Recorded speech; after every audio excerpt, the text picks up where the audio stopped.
you are an entrepreneur, a professional, a speaker, or a coach, and although you've come a long way, it's time for you to take it to the next level. We've got you. This is the Author to Authority podcast.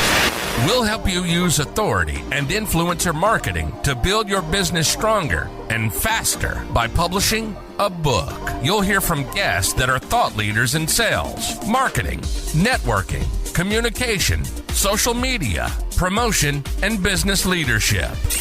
Let's do it. This is the Author to Authority podcast. And now your host, the extraordinary word ninja, Kim Thompson-Pinder.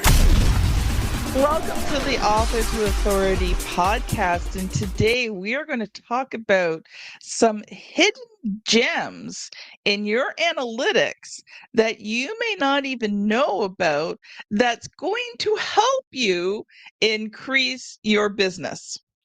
I want to welcome Philippa Gamse to the show.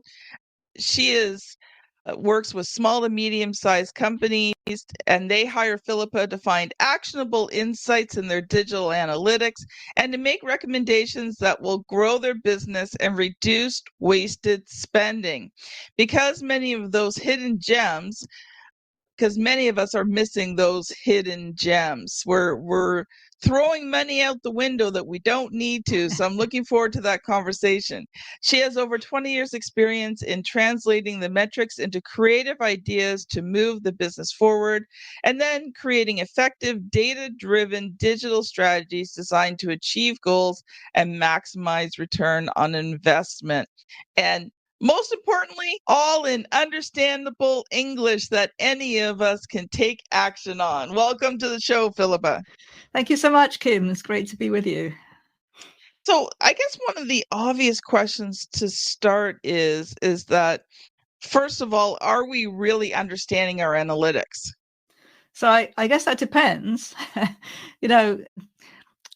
The classic consultant answer is it depends, right? That's what we all say, because there often isn't a one-size-fits-all answer.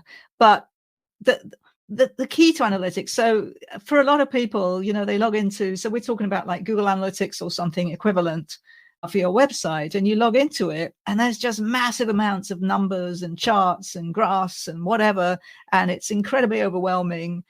And it's completely understandable that a lot of people kind of either just shut it down immediately or say, did I get more something very basic, like, did I get more visitors than I did last week, right? And if the answer to that is yes, they go, great, it's working, and they go off to do something more interesting. And as I said, you can't blame them, because it's not necessarily easy or intuitive to get in if you haven't got a way in. So the point is that in order to get actionable insights, you've really got to have a very clear handle on what you're trying to do. That's really the point. And not just for the website overall, but I like to say for every single page. So as a visitor, wherever I am on your site, I should know, or it should be clear to me, what you want me to do next. Yes. Even if I don't want to do it, but I mean, that's a different issue. But, you have to actually drive people to action. Because yes, in my experience, it's just bizarre. But if you don't tell them what to do next, if they want to stay and do more, they'll try to figure it out or not, but they'll do what they want to do. And that may often be not what you wanted. So the key is to be able to say, this is what I expect to be happening here. Is it happening? Yes, no. And if yes, I mean, is there a way to do more of it? And if no, why not? And what do we need to do differently? And that's the way in, and that's how you can start, because then you know what questions to ask, right? So that's how you can start to make it more meaningful. So would you say generally that, I mean, obviously, it depends, because it depends on the person and the company, but let's just talk generally, because, most of us are like consultants, professionals, we're running most of the business, we're wearing most of the hats. Would it be correct, not correct, but would it be the average to say that most of us barely even check our analytics, let alone understand them? I don't know. I think it's I mean, because obviously a lot of the people that I talk to are either checking them and want to know more, or realize that they would like to check them. So, of course, I don't personally necessarily hear from the people who don't care. And to be very fair, there are people who say, look, I've got masses of business. I'm doing incredibly well. My website is there because, you kind of have to have a website, but I really don't care because I don't need it. And, I've had business owners, I mean, in other businesses like e-commerce or something like that, if a business owner says my website's doing fine, you can push back and you can say, look, even so, would you rather have more business than you have now? Because very few people are going to say no to that. But in the consulting business, some of us have only a certain amount of carrying capacity. And so perhaps it's more legitimate to say, yes, I've got all the business I can handle and I really don't need to know anymore. That's kind of the only kind of answer that I think is legitimate, but Mm-hmm. So, Philippa, I would love to hear more about, how did you get into, marketing and understanding analytics? Obviously, you have many years experience in it. With 20 years experience, you were not far into the internet age before when you started. Yeah, that's true. I hate to say it, I was around at the beginning. Which, is interesting because that means that you've got this track record of being there and seeing what's essentially worked since the beginning. Mm-hmm. And what was a fad that, everybody was all excited about and then it went away. So, for example, email, right? Email was actually invented in the 1970s. And, I remember, I think it was in about 2008, 2009, there was a cover of Wired magazine that said email is dead. And people have been saying email is dead for just about all the time now. And it isn't. And if you look at surveys of marketing directors about the most effective marketing channels that they have, email is always right up at the top, because because you can customize it, personalize it, because now with all the privacy regulations, if somebody's given you their email address, you have permission to contact them. So that's absolute gold, right? So just as an example of a trend that has just, and it's so basic. I think that's the other thing. It's easy, right? You just use it. It's like a huge learning curve. You don't have to you can do design, but you don't have to do amazing designs, So I think I was always just fascinated by the possibilities of what you can do online and all these really interesting ideas that come out. And like I say, the ones that work, ones that don't work. So I think that's why I'm very interested. And I think this is why I'm trying to approach shows like yours, because what interests me, I mean, we talked at the beginning about how overwhelming the analytics can look if you're just looking at it. And, there's especially with Google Analytics 4, which is what I mostly work with, which has come out recently in the past year or so, it is not easy and it's not intuitive, and it's extremely powerful and extremely useful if you set it up right. But if you don't set it up right, it's a mess. And out of the box, it's not particularly useful without customizing it to your own needs. And it's a lot to ask of business owners. And my clients, I don't think I've ever had a business owner come to me and say, Philippa, I want to hire you to give me 50 pages of analytics reports a month, right? That's not what they're asking for. What they're asking for is tell me what I need to know to run my business better. Yeah. And if you don't ever show me a page of analytics in that process, that's fine. Just tell me how you got to the recommendations that you're making or the insights that you're sharing.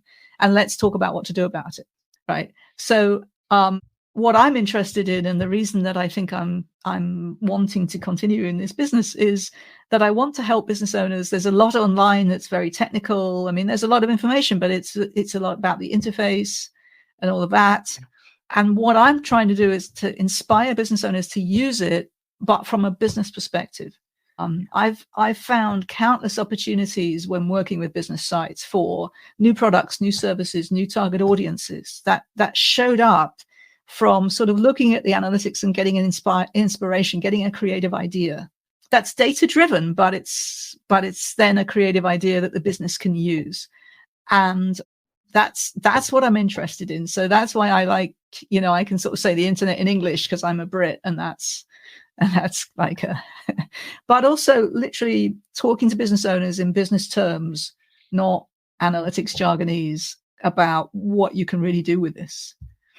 You just touched on quite a few points, and I think one of the biggest ones is, as business owners, we're not looking for 50 pages of analytics. We're looking for someone to analyze it and say, okay, here's where you're doing good. See these numbers? Here's where you're doing good.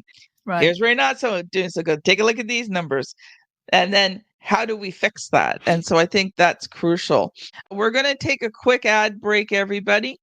I would love for you to check out the Create and Scale checklist if you are thinking about writing a book to build your business and want to know if you're heading in the right direction. This checklist will help you out. Writing and publishing a book that converts readers into client and scales your business is hard, but it doesn't have to be. Get my free checklist at bit.ly/create and scale that will show you what you need to do to have your book become a well-converting lead generating tool. Welcome back.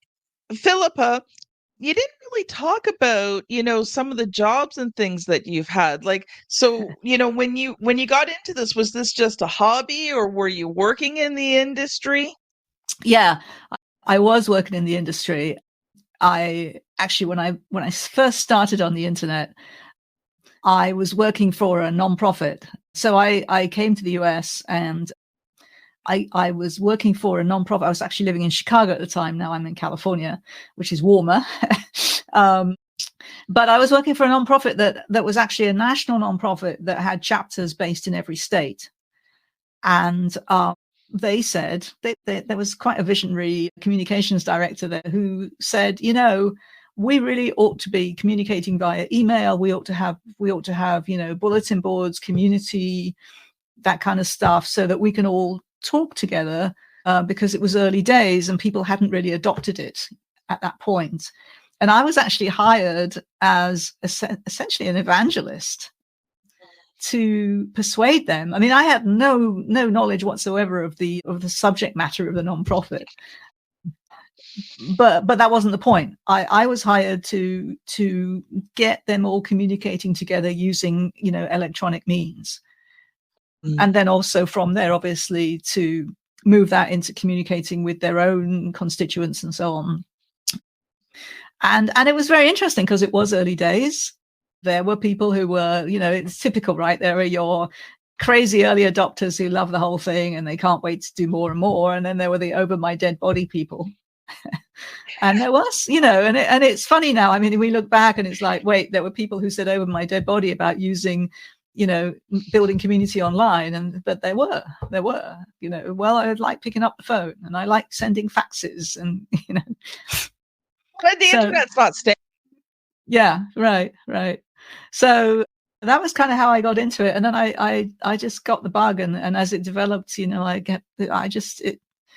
find it very, very interesting because it's like the intersection. I mean, one of the things that I talk about, I also do some speaking and coaching and so on. And one of the things I talk about is how to create effective emotional connections with your visitors, because that's how we all sell, right? If we don't have an emotional connection, which A means we like the person we want to do business with, and B, we trust them. We think they produce what we think they're going to say. They do what they're going to say they're going to do. They're ethical. They're authentic, right? How do you do that in an online environment? And I think that's a very interesting question that I like to talk about. So that's kind of where I find the interest and the inspiration. It's funny. I remember the first time I heard the word email.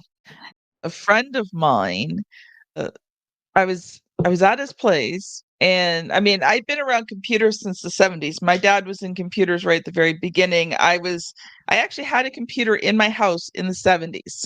Wow. So, computers were not new to me at that point. But, my friend was talking to me about, sending letters over the internet. And I mean, at this point, you could barely get a website to load. Like, right.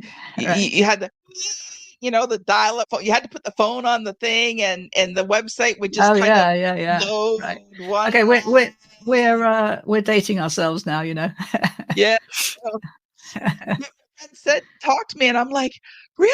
Like, that's incredible. And he's like, you want to come over and see it? So yes, I went over to his place, and he showed me this email. He was emailing somebody. I can't remember where it was, but like, we were in sort of Toronto, Ontario, and he was mailing somebody in another country, and I'm like, that is amazing. Like, I was sort of immediately hooked. Now, I don't think I kind of got an email address till later on, because we moved to a very rural area, so we barely had internet to begin with. But definitely once I could, I was like, oh, I like this email.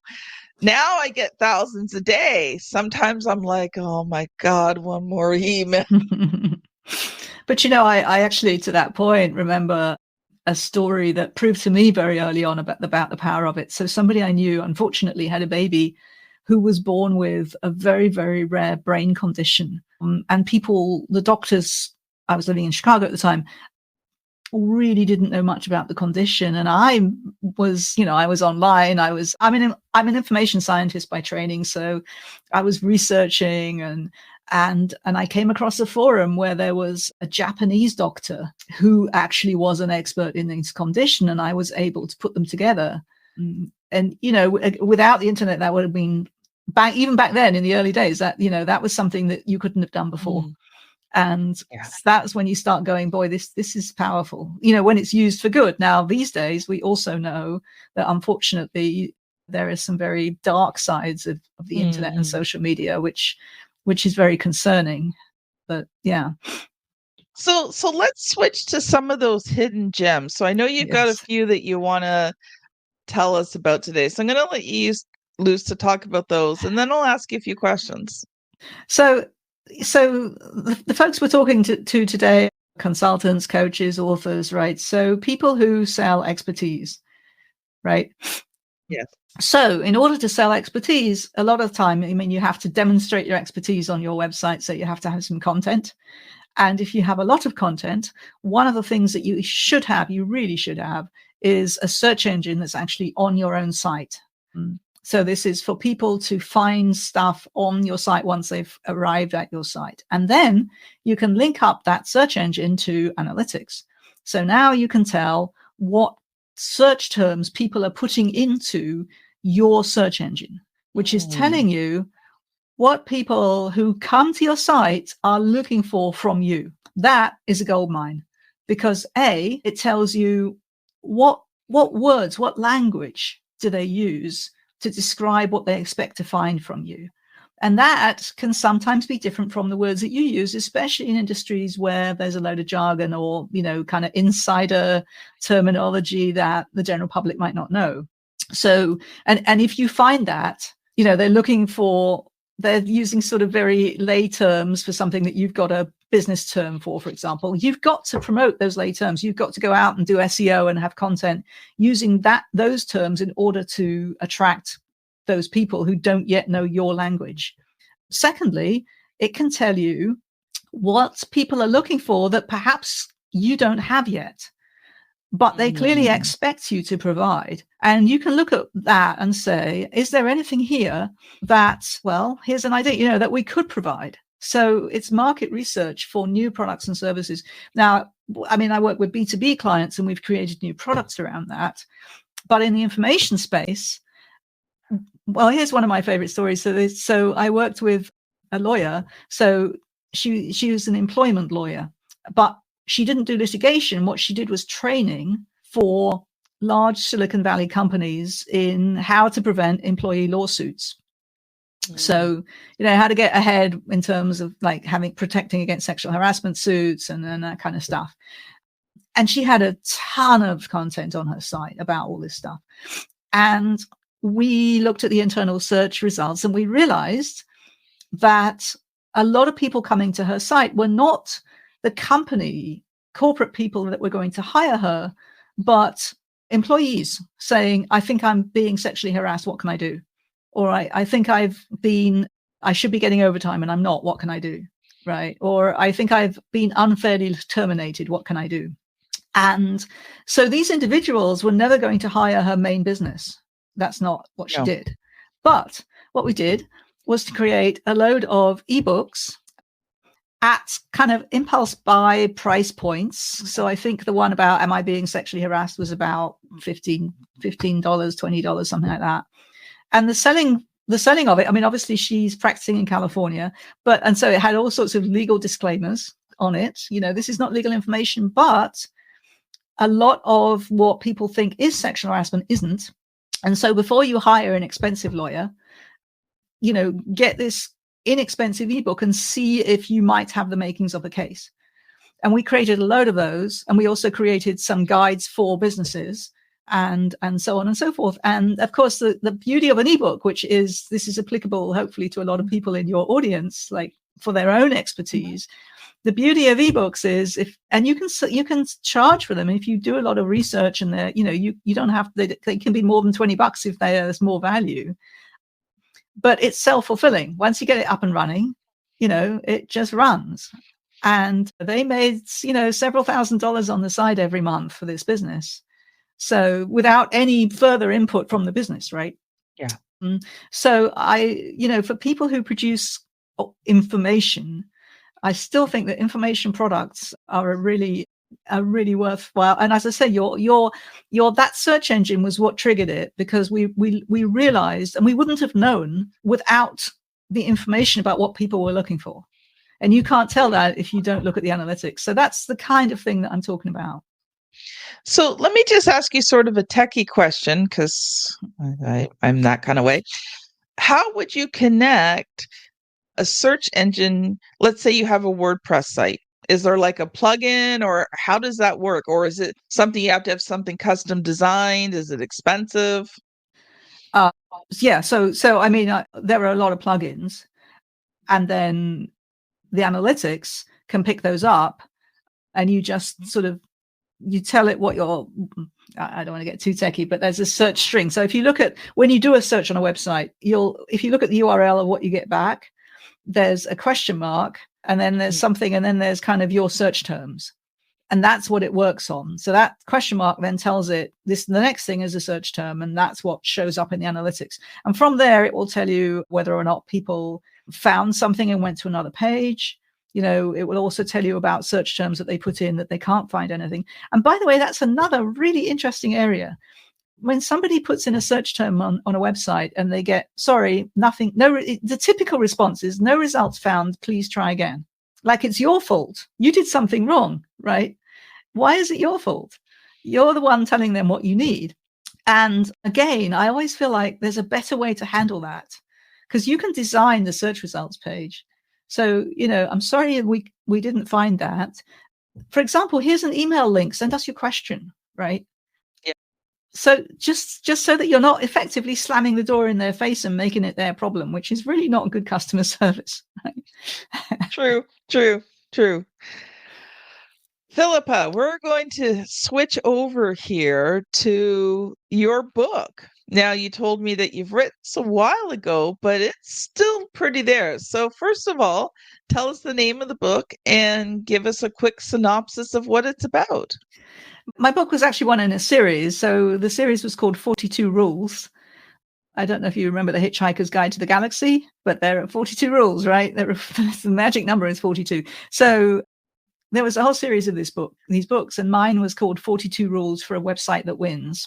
My domain is websitesthatwin.com. And so it's basically about strategy, analytics, creating emotional connections, and it's actually very easy to read, because each rule is a page facing each other, right? So you can just dip into it. It's not a sequential rule, read page 1 through X, and it's not very long because it's only 42 rules. It was actually quite hard to write because of that format that's absolutely set. You've got to encapsulate every rule. You've got to say, what am I talking about? How does it work? Here's an example, right? And then sort of tie it all together in essentially a facing page is about 600 words. And it's actually often a lot easier. I'm sure people will resonate with this. It's a lot easier to write a lot more words than to get all that done in a really concise but effective way in 600 words. Oh, it's funny. As a writer, now I'm not a website writer per se, but some of my clients have sometimes said, Kim, can you help us fix up the wording on our website? Right. And so I'll take a look at it and, I have some suggestions, at least some things.